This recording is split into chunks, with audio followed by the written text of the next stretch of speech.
This is a show about facing fear, unlocking courage, and taking action. Courage isn't necessarily a daunting thing. It's going to give you more purpose. It's going to give you more drive. It feels like making a courageous decision is going to get you closer to who you aspire to be. It's knowledge plus faith plus action equals courage. This is what I love about life. You never solve it. It's like, I'm freaked out. And then 5 seconds later, you got this. It's cool. I love that. I think that's a big fallacy is like, oh, once you got it figured out, you got it figured out. No, man. Yeah, I get scared. But then, oh, yeah, okay. So I have to admit that my guest today is someone who, again, I think you cover, when people think of fans, like you cover, fans read your shit all the time. And I'm here to tell you, Kevin Acee, that I'm a fan of your work. I've been following your work. I mean, I followed your work religiously last year, maybe for the last 2 years. And in some ways, that's a shame because for the last 25 years, congratulations, by the way, you've been covering the Padres, the Chargers. I mean, you've been in it and on the road, and it is a taxing, tolling life from my perspective for you, but you do it and you go where the teams go. And so, again, let me go back to where I started. I am a fan of your writing. I appreciate the way you look at the world. I'm sure you've got a team behind you, but thank you for doing what you do. And thank you for joining us today. Well, I really do appreciate that. What I do is kind of silly a lot of times, but I describe it as it's not a serious thing I cover, but I take it very seriously. It is just sports, but yeah, it is taxing. It's a lot of fun. I wouldn't do anything else. Well, first of all, I don't know that I could do anything else. So I really appreciate you saying all that. And again, I love the way you write, man. It's cool to like, because, I think I don't think we do this on purpose, but I think a lot of people in their lives, they separate out their personal life from the professional life. And you get why. I think what I've realized for me is I try to be this person every day, like whether I'm at work or having fun, but I catch myself, like I find my happy place, which is sports. And it does help me. It is like my mental health, my mental therapy in some ways. So in some ways, reading you is part medicine, part vitamin for me. I'm curious, did you always know you wanted to cover sports, or did you always see yourself as a writer, or how did you get into all this? Looking back, it seems a lot more natural than I allowed it to be. I mean, I say that, and I was barely 20 when I realized this is what I wanted to do.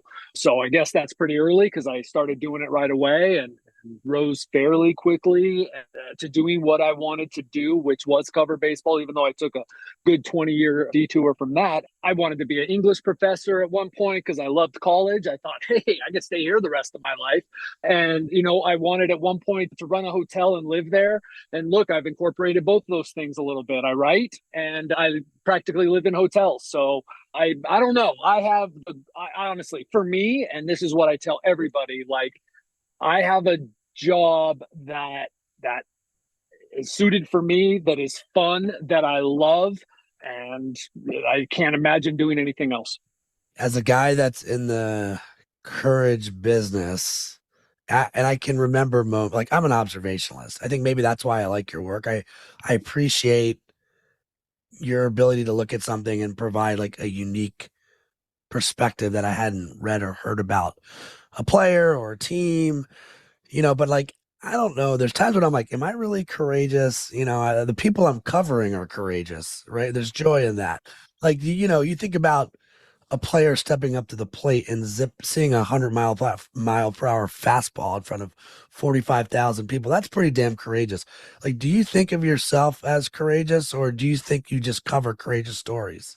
Well, gosh, in all humility, I am courageous in some ways. I don't know that has anything to do with work, but in the iterations of Kevin Acee over the years, changes that have been made, I would say, yes, I'm courageous. You make a great point, though. I merely cover courageous people. And I honestly think that's one of the things that allows me to put things in what I believe is the proper context, which is good that I believe that, because I believe that's my job, is to put things in the proper context. That I wonder if a lot of people do appreciate the courage it takes. Yes, these men that I cover, whether it was baseball, whether it was when I covered the NFL, even when, say, I covered college football at the highest levels, these guys are extremely talented. Most of them were born with more talent than in half of their body as we have, and I could never dream of having. There's so much more that goes into reaching the highest level and then excelling at the highest level. And courage, I mean, gosh, you said it very well. The idea that especially in baseball, let's say, where it's like basically one-on-one and you're up to bat, you're the focus of most people's attention. What you're pitching, whatever it is, you're about to field the ball, catch the ball. You are the guy who all eyes are on. And I don't know if we all slow down enough to acknowledge, like, do you put yourself in that situation? Do you think about when you have to speak in front of 5 people at the office and how nervous you are? Do you think about when you know that people are watching you on the whatever it is, tennis court, pickleball court, basketball court, when you're playing recreationally, what that does to you? Like, it's amazing what these men do. And I remind myself of that all the time. I try to keep it in perspective, but also sort of maintain a little bit of awe about what these men do. I mean, I think you know the answer, right? And you get it. You get how people arrive there. I think unless you played, because I think for those who played at a pretty high level, they probably can't turn that off, right? That visualization exercise. And so they do see themselves like, how would I do in that scenario? But I think probably for the common fan, and I would say that I'm more of a common fan than anything, I understand that this is my happy place away, and therefore I translate back into, surface level fan who escapes from my everyday life as I watch, and we probably forget to humanize. And I think that's, again, I do appreciate when I read your stuff, like how human you attempt to make a player, right? You're not putting them on a pedestal unless, again, it's the right type of sort of, I don't know. Again, how do you make these people feel real to us versus just they wear our jersey, right?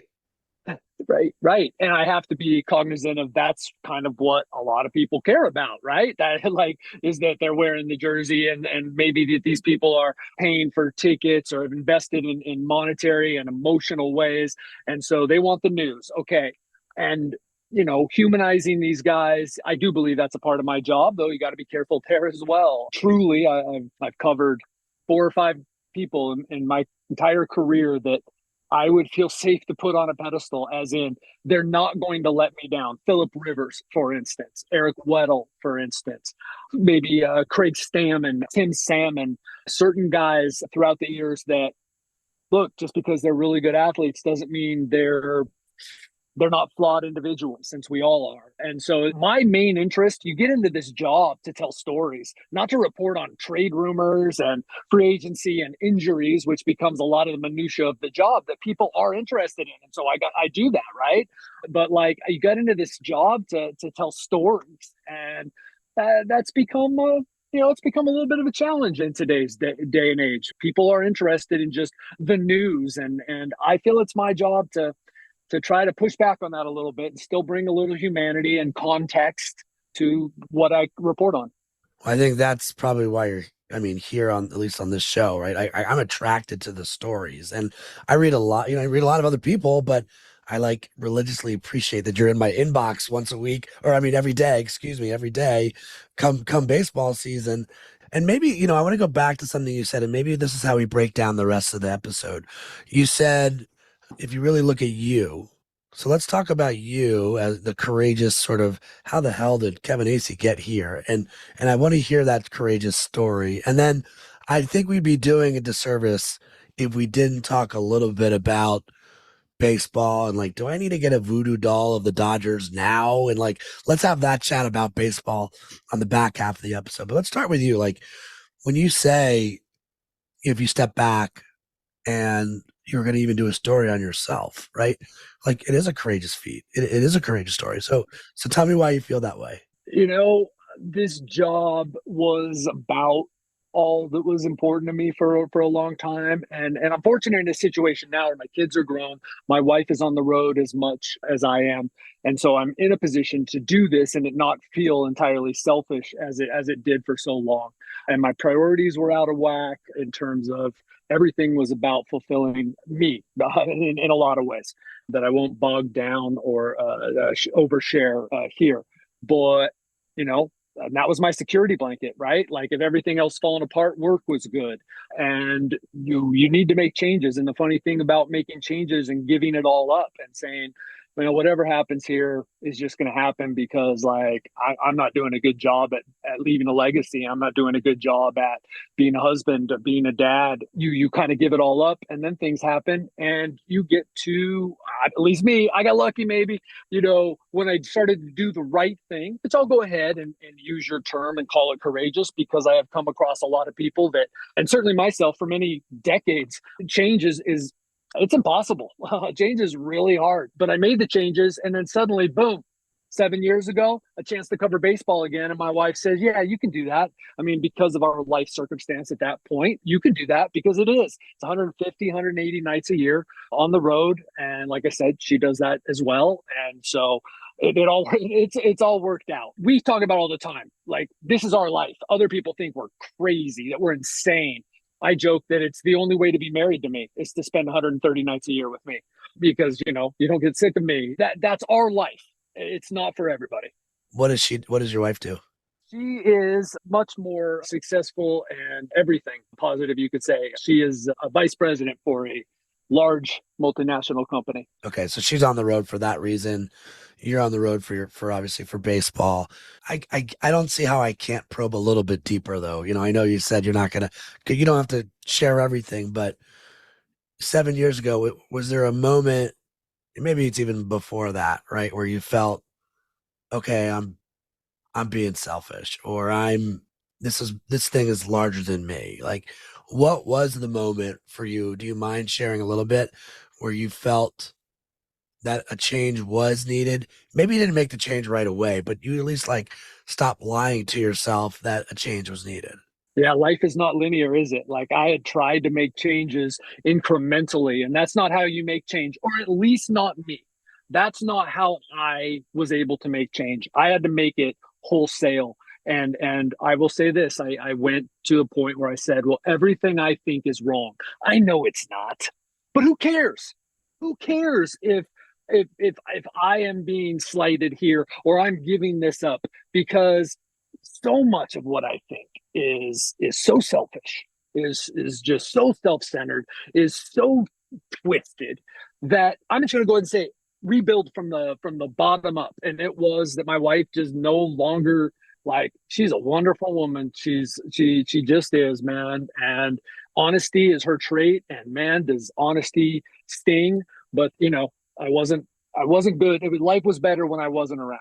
And so, and now I know that it's 100% opposite of that we do enjoy those 130 days and nights together. And you know, I'm sure that the other, whatever it is, 230 days contributed to that, but also the fact that I just gave up a lot of stuff to say whatever, this is important. And I will say this, that then, like, again, outside of the job, because ultimately when I did that, it had to be, well, whatever happens, right? Like if I'm no longer valued, if I can't figure out how to not be a workaholic and still be good at my job, which by the way I have, though some would still qualify, you know, me as that. But like I said, my life circumstance allows that.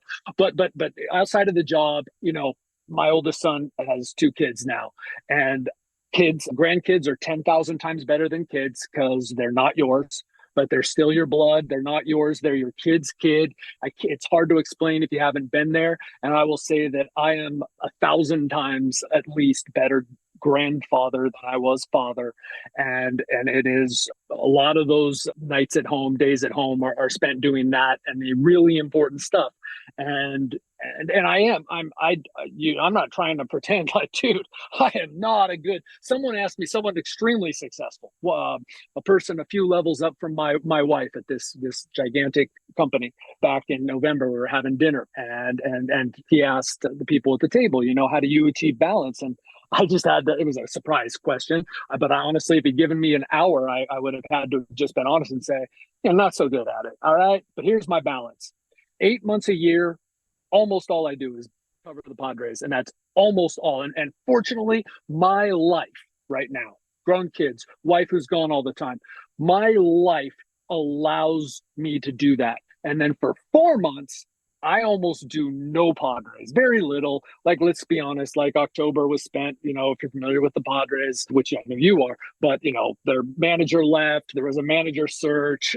There's also Juan Soto, one of their star players, drama about that, whether he was going to go, which ultimately he did. There's stuff that goes on in the offseason that you have to do, but like, it's really minimal for me. And you said, do I have a team behind me? Yes. Jeff Sanders, my backup, is like, he's there for me in the offseason, which allows me to invest, to pour into people in my life almost wholly for 4 months, and then also refresh so that for 8 months I can go 10 to 16 to 18 hours a day while constantly traveling and all that, and do, and survive it. So that's my version of balance. So by no means don't follow that formula, because I'm pretty sure that I'm pretty sure I'm destroying myself.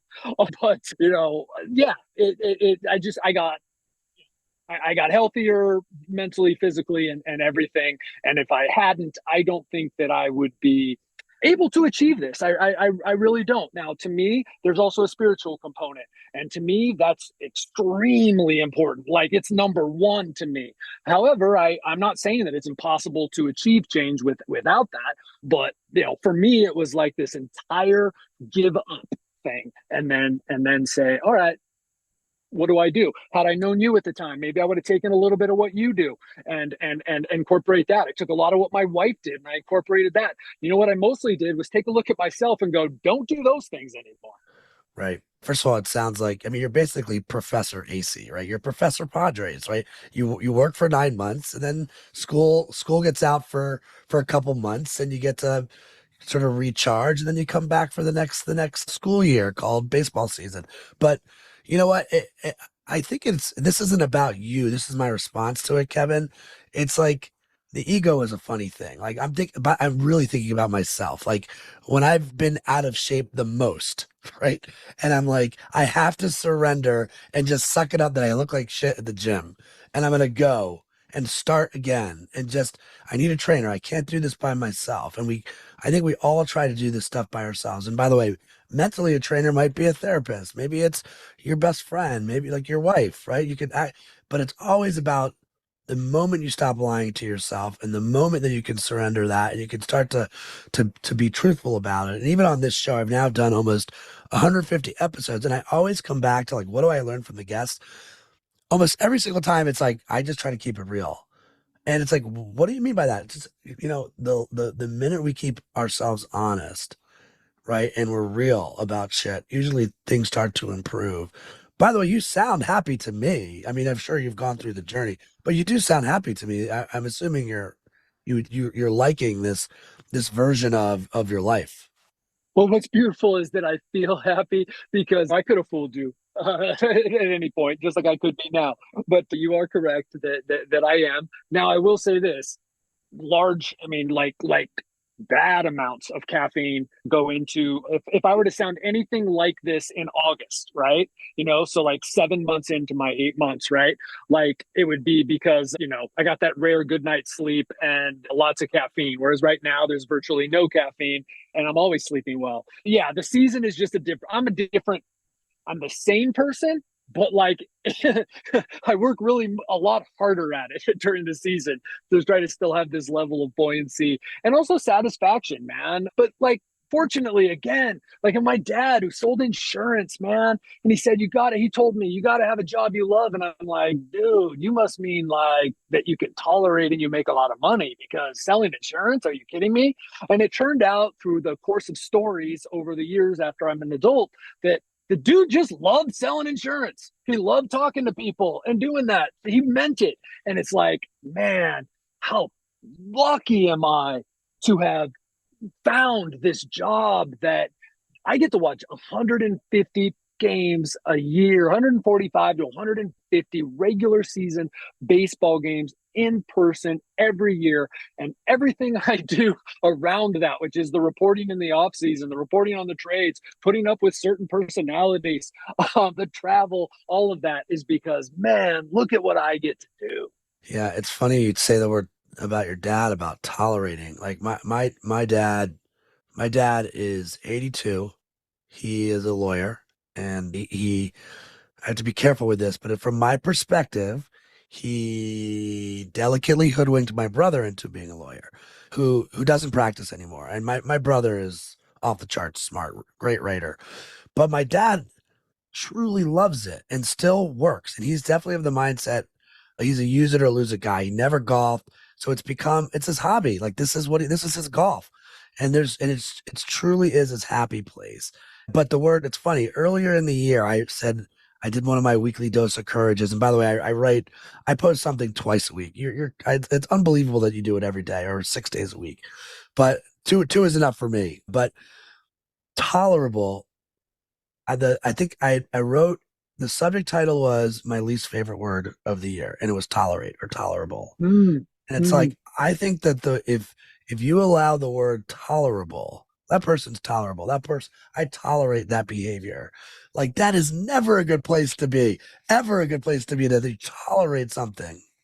I'm a big believer in that, and the way that I would apply it is like, I have people in my life that, you know, you spend less and less time with these people, but that seem to be miserable or like look at things at the very least, like look at things in a negative slant all the time. And like, I'm not trying to blow smoke up your ass, but like, because some things suck. But like how I'm going to look at it, maybe I was blessed to be extremely weak-minded, but like what might actually just be tolerable to me, I can make myself believe that it's freaking awesome. I can. And to me, I don't know another way to do it because I'm just not a good faker. I'm not, man. If you're in person with me, you know how I feel. When we were in 2020, 2021 with Zoom calls, I had to go to turning off my video because everyone could tell the questions and the answers that I thought were stupid. And I thought, man, I'm a dick. Like I can't, and I can work on it, but I really can't. So I have to say to myself, this is awesome. And I found a way to find out, speaking of the Zoom, that's just for instance, like that sucked, man. Lack of access. Everything had to be by phone call, text. You're trying to report stuff, like get real behind the scenes. It sucked from a reporter's, a beat writer's point of view. I had to take the positives of it, and I found the positives of it, and it allowed me to write more. It taught me how to rely less on quotes and rely more on my knowledge and what I got maybe on background off the record or just what I knew, not opinion, not making stuff up, but what I knew and relying less on quotes. And it's like, I'm so grateful for those 2 years. So I kind of know the answer to this question, but I kind of feel like I have to go here anyway. And I think it's for the purpose of the audience. So like, you have such a good style, right? And the first thing I think about is, well, it's kind of like, yeah, and when Malcolm Gladwell in Blink talks about the Beatles before they became the Beatles, they went and played hours and hours and hours a night, right? Well, of course, it was sort of quantity that got them to quality, right? And so when I think about the amount of pieces of content you're writing a year, or what is it? How many are you writing a season? I really don't know. Let's say it's 2 to 3 things every day, or 170 of the 182 days of the season. So, and then whatever, 60, 70 things in the off season, tops, less than that. So yeah, it's several hundred. Sure. I say that during the season, it's 3,000 words a day or more. I mean, you're like the Cal Ripken of writers, right? I mean, and I know there's other guys that are out there, right? I'm sure you've got friends on the road that you see, but like when you think about how you got here and your writing style, is it as simple as that? Like, is it as simple as, well, yeah, the more I do it, the more I understand. It's like a muscle, and you build the muscle, and every day you bring the muscle to work, and you hit your 3,000. And is that how you see it too, or is it, or like, where do you think your perspective comes from? Yeah, obviously that's it. I mean, that's how you learn a lot of things. I mean, deadline used to freak me out, and then you realize, well, wait a minute, why am I freaked out? I've made 10,000 in a row. Like, what's the story here, right? So, like, you just figured out how to do it, right? And what if I missed the one by a minute or two? Oh my gosh, the world didn't end. Wow. So, yeah, but so then with your style, sure. I mean, always fine tuning and all that, but I guess that the number one thing in my job is building relationships and trying to understand people and put things in context. And so, boom, that's my style. Fortunately for me, also now I have this newsletter, which affords me two things: to write in more of a, if not first person, more of a folksy. I make my newsletter, which is 5 to 6 days a week. It's after virtually every game they play, and it's more of like a letter to you, the reader, and that allows me to do that, which I think a lot of people, it's the only thing of mine they read, right? And so that's cool. And then there's like the features that I don't get to do as many as I used to, and I just try to use imagery. And I think people in my life like Chuck Scott, Matt McHale, and people like that were editors that said, don't say it's green, dude, tell me something that's green that this is like. You learn things. I was just thinking back to some old editors, Joe Jarres, Chris DeLuca, the old school, where I don't think you can say those types of things to kids anymore.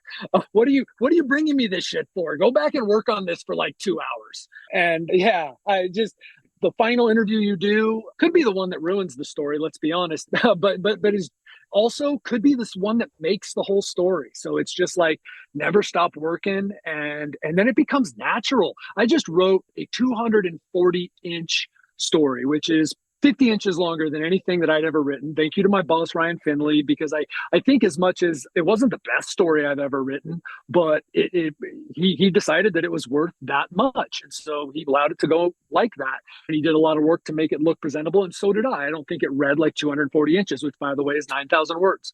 And so it was like a tenth of a book. And you sit down to write that freaking thing, and you go, what, oh my gosh, right? And you just tackle it a little bit by little. And for me, at this point, I can't even explain how, especially if you've done your research and you put yourself in the position to connect with the person that you're writing about, it just flows, man. Yeah, the story is a story. By the way, isn't it funny how fear, like a deadline, like you were a few seconds, right? And how fear wins. And by the way, we couldn't come up with a better word than deadline. Really, that's the word we're going to use for this. Like that's what we've decided on, is deadline. Come on, guys.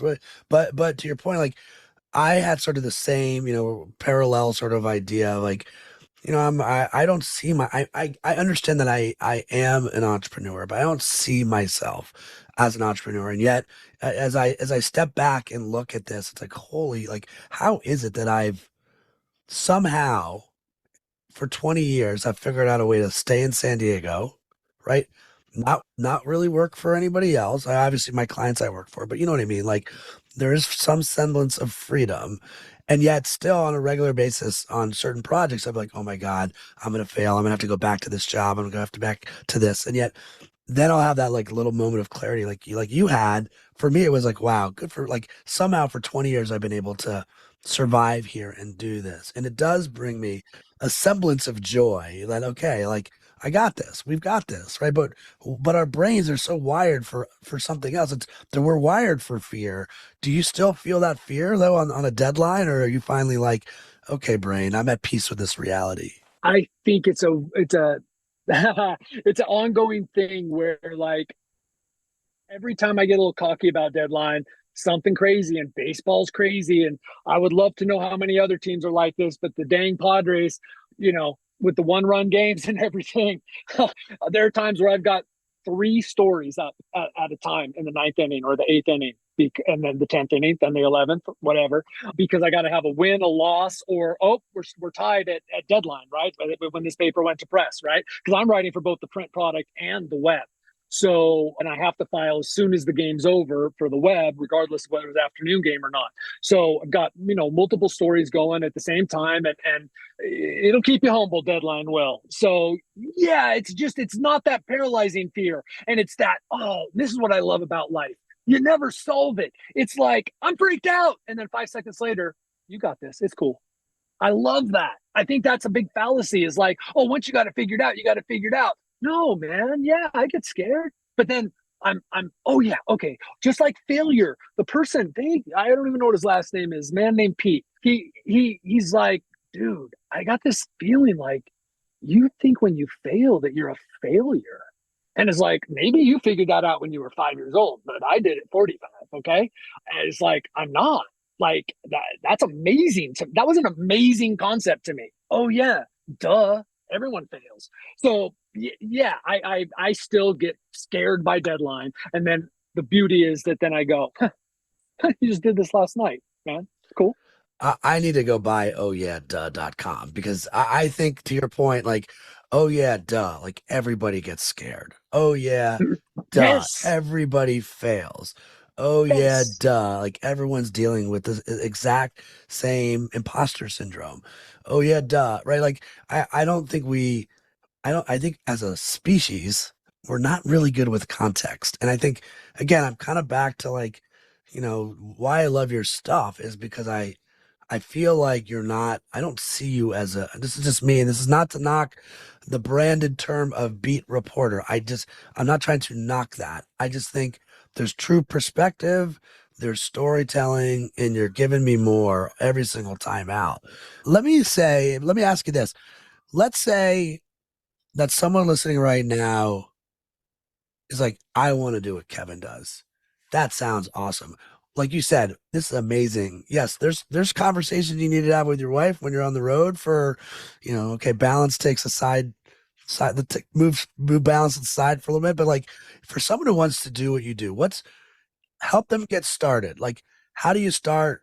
What does this thing look like? If you were the rock skipping across the pond to get to where you are today, what's the advice you would give them? Well, it's a completely different pond now, right? I mean, there was a path that almost all of us took, whether you were me, Buster Olney. I'm going to go out on a limb and name any guy or woman, increasingly women, but back in the day, that was very rare. But the people that came up, you covered high schools, you then probably covered college, you did your fair share of bowling and tennis tournaments that came through town, and then you got a pro beat.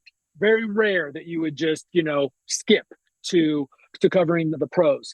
Well, you know what? Newspapers don't cover high school so much anymore. It was you want to talk about deadline, having to find a payphone with couplers back in the day. People who don't know what couplers were just think like the precursor to the AOL, the internet connecting back in the day, and any noise from you had to find a quiet payphone. Anyway, you're searching for this. So that added into, not my deadline's 10 p.m., but I got to be done at 9:45 because I got to find this payphone. Anyway, it was a great proving ground is my point.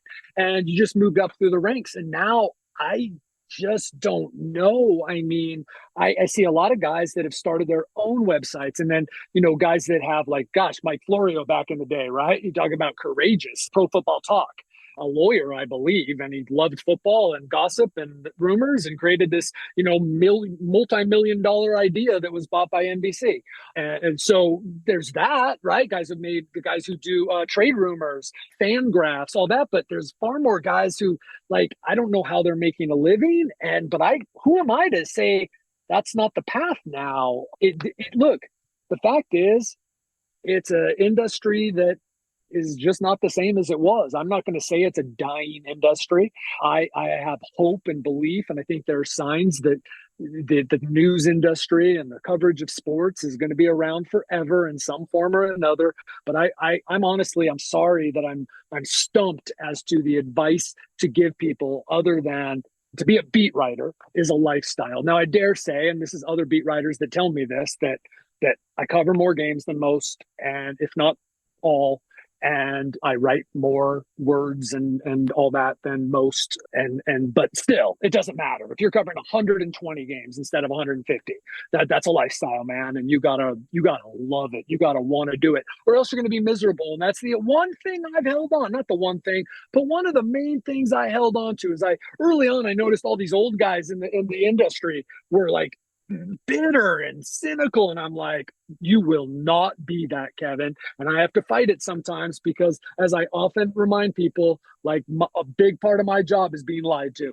And that can break you down, man. So there's just all I can suggest is some personality traits. Be willing to grind and don't take things personal. Yeah, I like the start with love. Like if you love it, Yep. go for it, right? But I also agree, like I love lobster, but if I had lobster every meal for 150 times, maybe I don't love lobster so much at the 151st meal. I get it, right? So you have to figure out ways to keep loving lobster every single day. Do you still love baseball? I love baseball. I think, by the way, I think it was made much better last year with the pitch clock and some of the other rules. I do, because it had just become lost. I get it. I do. I don't think it's like, an issue that should divide us and create a civil war among baseball fans, whether you like the clock or not. But I mean, from my perspective, and I think most people's perspective, it had just gotten out of hand. I don't even think some people realized it until suddenly there's 2 hour and 45-minute games that felt like they were an hour 45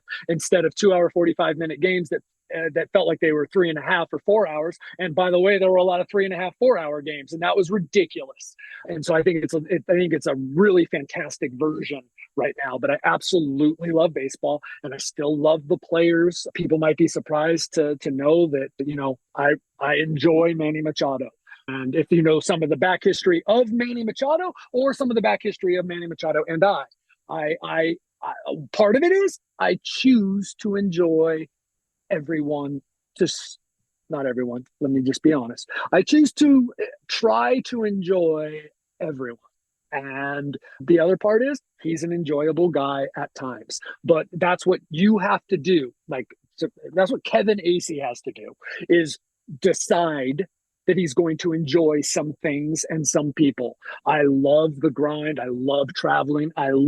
My job is this awesome mix of unpredictable and predictable. Like it's Groundhog Day, okay? But you don't know what's going to happen. Like what's going to happen in that game? What's going to happen? Are you going to find the player you need? Is he going to be cooperative? Are you going to get all the people that you need? There's so many variables, but it's basically Groundhog Day. There's the schedule. This is what I'm going to be doing. Oh yeah, I got to make a flight. Oh yeah, I got to get into my hotel. Oh yeah, someone's going to be rude. So yeah, there are things obviously that can grate on me, but yeah, I very much still enjoy the game of baseball.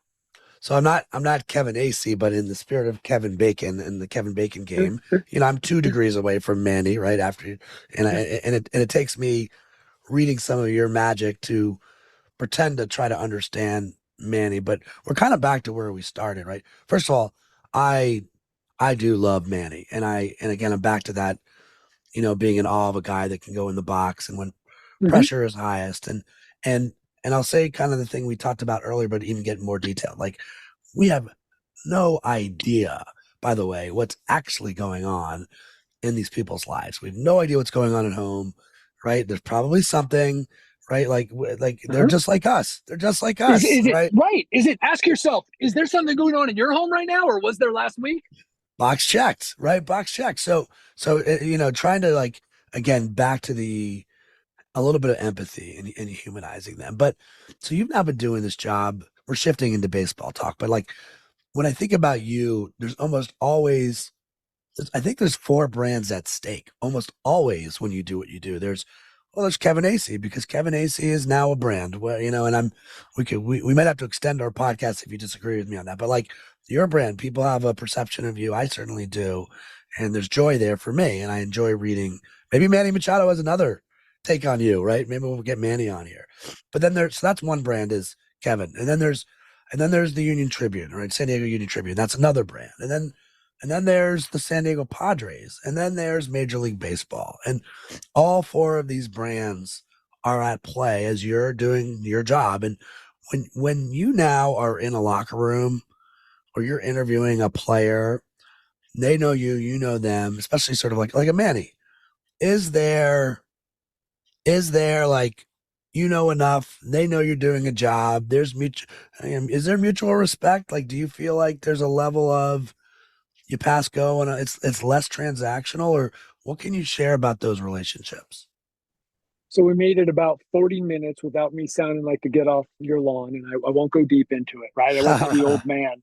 But the fact is, it's changed, and I talk about it with, especially when you start reminiscing with guys I used to cover back when I did baseball in the '90s, and then I took that break to do college and then the NFL because it's a little easier on the family. It's about a quarter or a third of the time away in terms of on the road, and you come back to baseball and it's just different, man. And so when you're reminiscing with these guys and how I still remain close or close-ish with some of them, and there certainly is a respect, but mutual, that it was just different then. They know it as coaches now, and I know it as a reporter. It is now. I won't use names. There are some players that are more evident, or I'm sorry, more aware than others of gosh, what I do and how well I do it, how hard I work to be fair, and they definitely do respect that.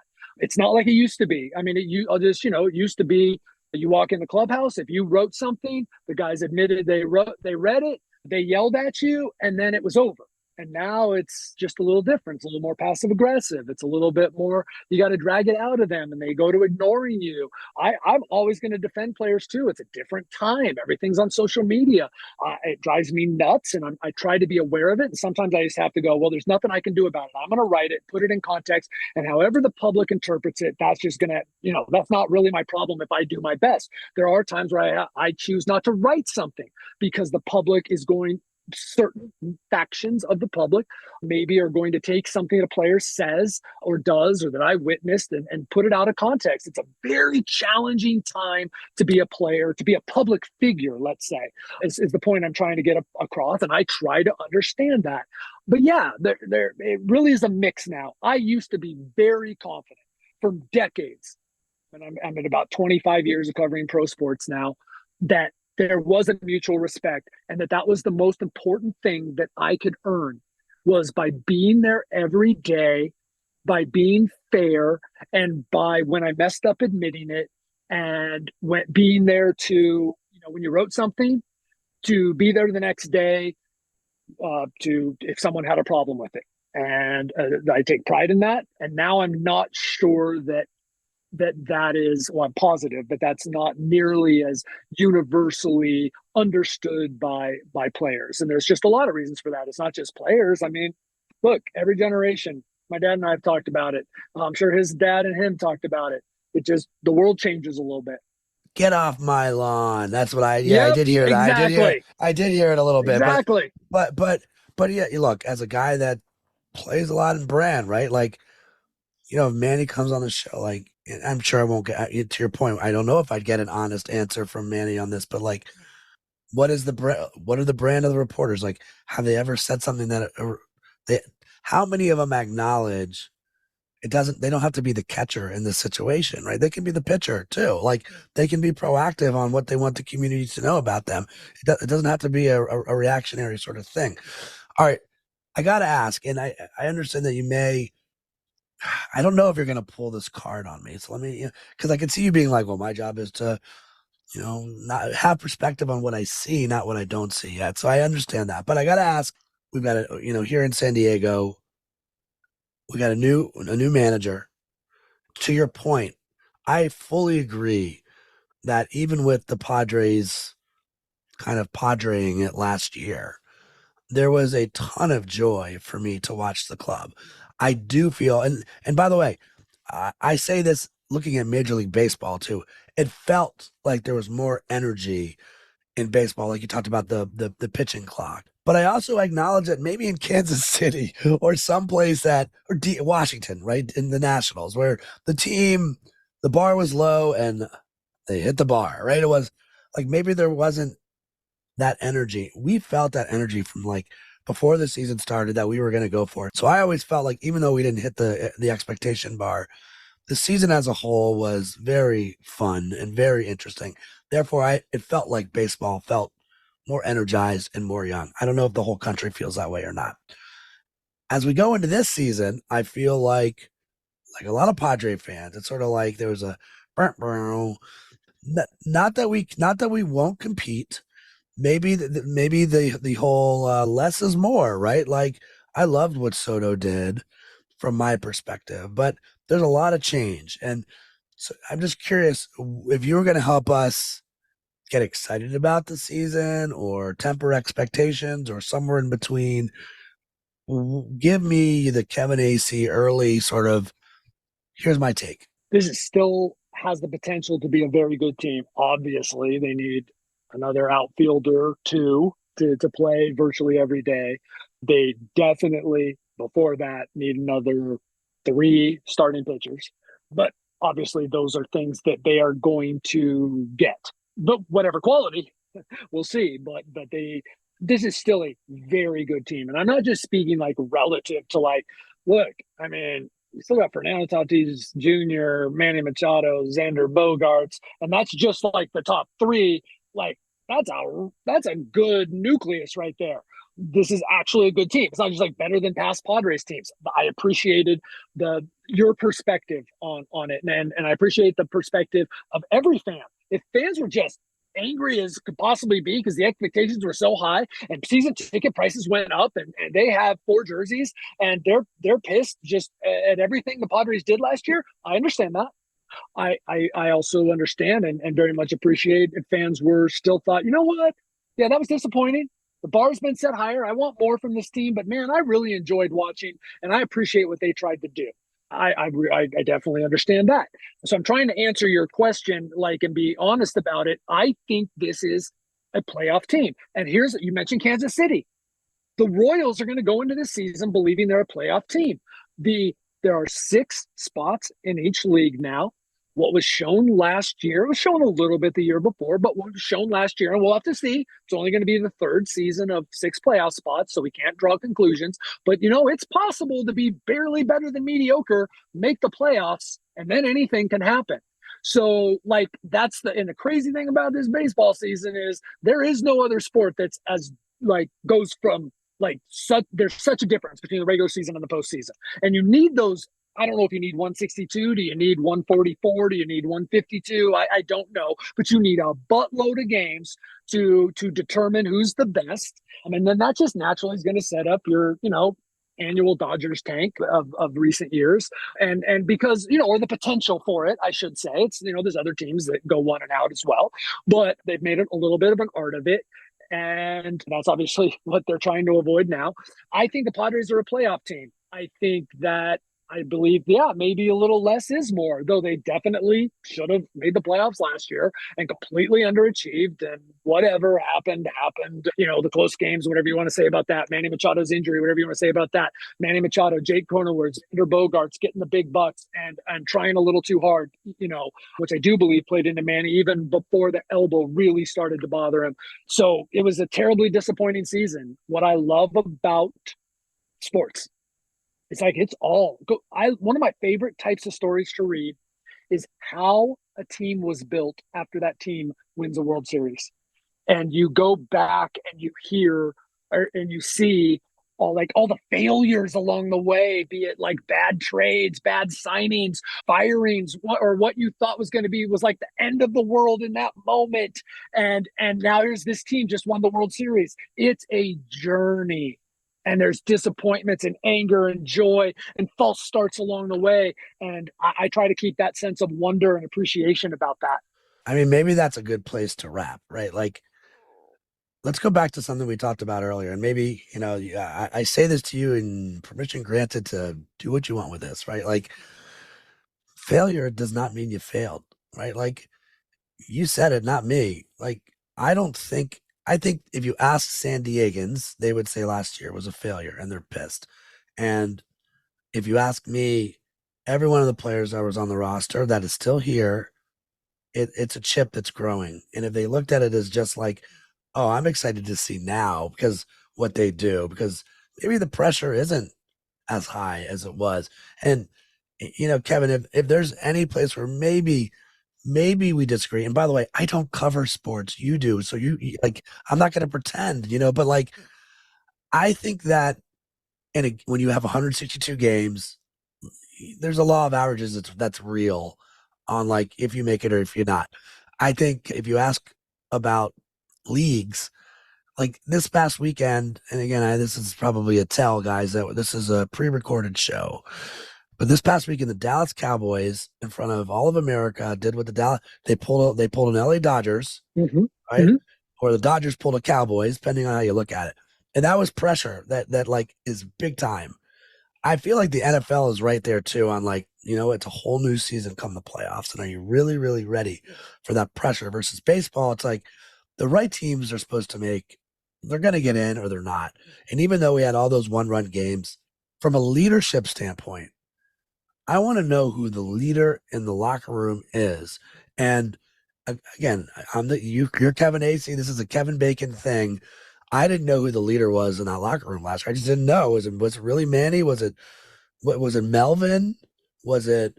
To be honest, there were moments where I looked back and I've heard the term players coach, that term before, and it was the first time I'm like, you know what? I don't want a players coach.